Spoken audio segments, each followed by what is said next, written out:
We'll call the Plan Commission to order for Thursday, June 20th, 2024. Start with roll call, please. Mr. Cox, Here. Mr. Crompton, Mr. Heath, Here. Mr. Kella, Here. Mr. Orlando, Here. Mr. Perez, Ms. Rohr, Mr. Rusinellos, Here. Chairman Dillon. Here. Next, can I have a motion for the, any questions on the minutes? Seeing none, do I have a motion to accept them? I'll make motions, accept them. Second. Roll call, please. Mr. Heath, Aye. Mr. Kella, Aye. Mr. Orlando, Aye. Mr. Rusinellos, Aye. Mr. Cox, Aye. Chairman Dillon. Aye. What do you got, Jim? First would be citizens to be heard on agenda items. If there was anybody that would like to speak on an agenda item at this time, they can do so for 4 minutes, but please be aware, we'll let you speak when the case is called as well, but if anybody wants to speak on an agenda item now, they can do so. Seeing none, next would be old business for public hearing. We have none. Old business, we have none. New business public hearing. First case was withdrawn, A324 annexation of 1619 East Cass Street was withdrawn, so that case will not be heard. Next would be the PUD 524, Final Plan Unit Development of Lakewood Prairie Subdivision Unit 3, and M224, Development Agreement for Lakewood Prairie Subdivision Unit 3.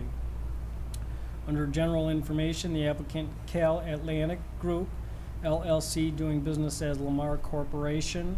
The status of the applicant, they own the property. The requested action is approval of a final plan unit development of Lakewood Prairie Subdivision Unit 3 and approval of a development agreement. Under purpose is to allow future development of 213 single-family residential dwelling units. The location is southeast corner of Theodore Street and Barberry Way. Size is approximately 70 acres. Existing land use is vacant, undeveloped land. Surrounding land use and zoning to the north is single-family residential with R2 zoning. To the south is 1 and 2 family residential zoned R3. To the east is single-family residential zoned R1B. And to the west is single-family residential also zoned R1B. Under site history, the subject property was annexed into the city and zoned to its current zoning designation of R1B zoning in 2003. Property was annexed and zoned with the Greater Lakewood Prairie subdivision and was intended for development of over 200 single-family residences. Development of the subject property was delayed due to unfavorable market conditions. At this time, the subject petitioner, Cal Atlantic Group, LLC, wishes to develop 213 single-family residences on the subject property. The City Council approved the preliminary plan unit development, PUD, at its March 19th, 2024 meeting. Under special information, the petitioner is requesting approval of a final plan unit development of Lakewood Prairie Subdivision Unit 3. Proposed subdivision would contain 213 single-family dwelling units. The original approved preliminary PUD contained 214 dwelling units. Homes would range between 1,428 and 2,607 square feet and would feature 2 to 2.5 bathrooms and 2 to 4 bedrooms per unit. Initial market pricing for the homes would be between $385,000 and $405,000 for ranch-style homes, and between $430,000 and $465,000 for two-story homes. Draft elevations and floor plans of the proposed models have been included in the staff report packet.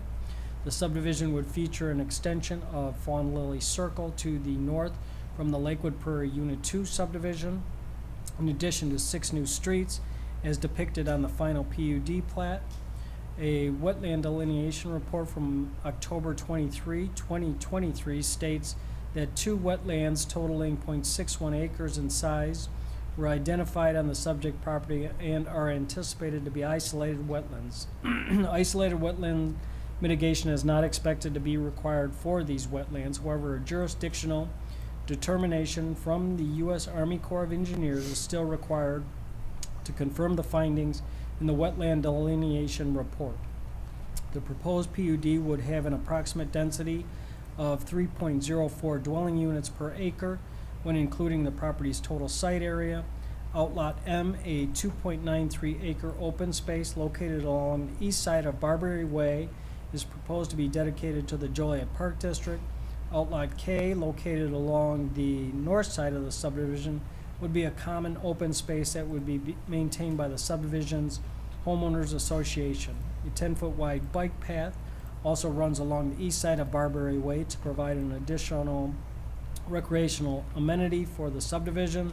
The petitioner will form its own HOA for the proposed subdivision, but is requesting that Lakewood Prairie HOA for the existing subdivision grants its residents access to the central clubhouse and pool.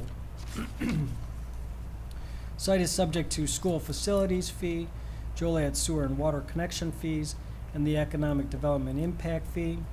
The development agreement, the petitioner also seeks approval of the development agreement with submission of the final PUD plat. The development agreement is in draft form but lays out specifics regarding zoning and variations, non-arterial street lightings, development and subdivision signage, public improvements, development provisions, temporary occupancy, water and sewer availability, park site dedication, architectural requirements, city fees, general provisions, and the effective date. And that concludes our staff report.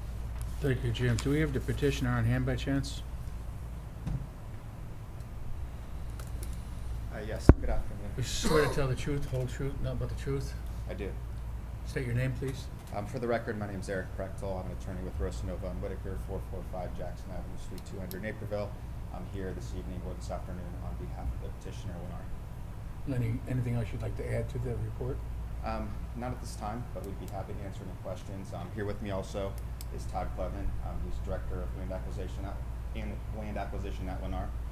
So I think we'd be happy to answer any questions you guys may have. Okay. Are there Eric, any is that questions? mic on? Is it green? Green lights on. Talk right into a C. Okay, yeah, that sounds Yeah, there it better. goes. There you go. Are there any questions for any of the commissioners? Yeah, I got a couple. Go ahead. A resident called me up, and she was wondering about, would it be possible to put a traffic signal on the corner of Theodore and County Line Road by any chance, or what procedure would that require? That would be a process for the city to add the traffic signal. Correct me if I'm wrong, Jim. Sean Micus can answer questions on this topic. He's with our Public Works Department. Okay. Yeah, so currently the signal does meet, or the intersection does meet counts. It's in the long-term plan to put it in, but we don't have one scheduled right now to be put in. You don't have one scheduled as of yet? Mhm. Okay. I have another question too. I was wondering, I was wondering about a previous statement that I made back in reference to widen up the Black Road west of County Line Road, and could the developer consider helping out with that cost, along for safety procedures for the school? Would that be any concern for the city to help that out? As far as getting Black Road west of County Line Road open? Crossing over County Line Road, because Jones School is right there. Mm-hmm. And there's only a few hundred feet away from County Line Road. I have to look into that a little more. I think the last time we spoke, there was nothing planned at this point in time for that. We were waiting for the next development to come in order to complete those improvements, I believe, is the way it was left to the west there. So until such time, because I believe the section immediately west of County Line, from what I understand, was only built to serve the north half of the road. So the south half would be done, and the rest would need to be completed by the developers going west. So Okay. at this time, there's no plans for that, but as development proceeds out that way, that'll probably get addressed. Okay. Could I ask the developer a question? Sure. Yeah, go ahead. Okay. Yeah, would the developer consider helping out the school district in that reference? At this time, we've never discussed that. I don't know that we would be. That'd be quite a substantial expense that I would fear would drastically affect the project at hand. Okay. Okay, I got another question for you too. On Barbary Lane and Theodore, there's a turnaround. What's the purpose of the turnaround? Those were subdivision requirements that were put in with the original subdivision. They're mostly aesthetic purposes of a subdivision, and the city looked to put those in a lot of the new subdivisions out in this area. Okay, is that to kind of slow traffic down also? It does, For that yeah. area? Mhm. Okay. Okay. That's about it. Okay, does anybody else have any questions? Are there any comments for pro or against from the citizens? Seeing none, do I have a motion for PUD 5-24 M-2-24? So moved. Second. Roll call, please. Mr. Kella, Aye. Mr. Orlando, Aye. Mr. Rusinellos, Aye. Mr. Cox, Aye. Mr. Heath, Aye. Chairman Dillon. Aye. Next, Jim. That will, if it stays on course, should go to City Council July 15th and 16th with recommendation for approval.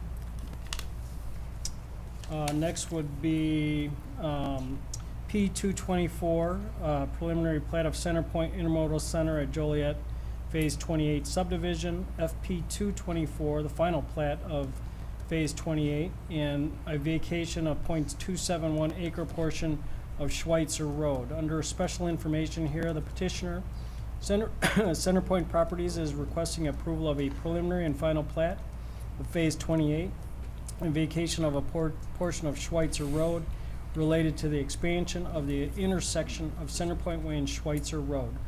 Right-of-way vacation would allow Centerpoint Properties to own and maintain the entire signalized intersection of Centerpoint Way and Schweitzer Road. Currently, the intersection is jointly maintained by the city and Centerpoint, since Schweitzer Road is a public right-of-way and Centerpoint Way is a private road owned and maintained by Centerpoint. Staff requests that these items be tabled to the July 18th, 2024 Plan Commission meeting to allow time for Centerpoint and the city to finalize signal agreements for multiple intersections within the Centerpoint Intermodal Center, including the Centerpoint Way and Schweitzer Road intersections. So a vote to table these to July 18th would be in order. Can I get a motion to table this to July 18th? Motion to table. Second? Roll call, please. Mr. Orlando, Aye. Mr. Rusinellos, Aye. Mr. Cox, Aye. Mr. Heath, Aye. Mr. Kella, Aye. Chairman Dillon. Aye.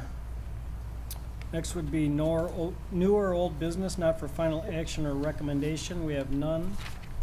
Under public comments, anybody that would like to speak on a non-agenda item can speak for 4 minutes if they would like. Seeing none, adjournment would be in I order. have one question, Jim. Oh, yeah. Is there any update on that bridge that they were supposed to build over 53? Do we even know anything about what's going on with that? I don't know if there's any updates on that. Sean, I don't know if you can comment, or Chris, if we're able to. What bridge are you talking about? Remember, they're gonna build the bridge from that closed loop system over, to go over to the other campus across the road on 53? For North Point, wasn't it? That's Yeah. still in the design and permitting phase. They're still So- gonna go ahead and do it eventually, right? Yeah, if you go there, you can, the slope is there, the slope up going eastbound over 53, but nothing's actually being built yet because it's all still in the early phases. Is there some kind of hang-up for it, or just, It's in the review process for us right now.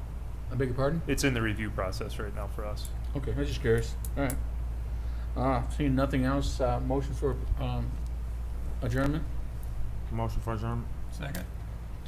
All those in favor say aye. Aye. Aye. Oppose? Ayes have it. Aye. Thanks, Jim.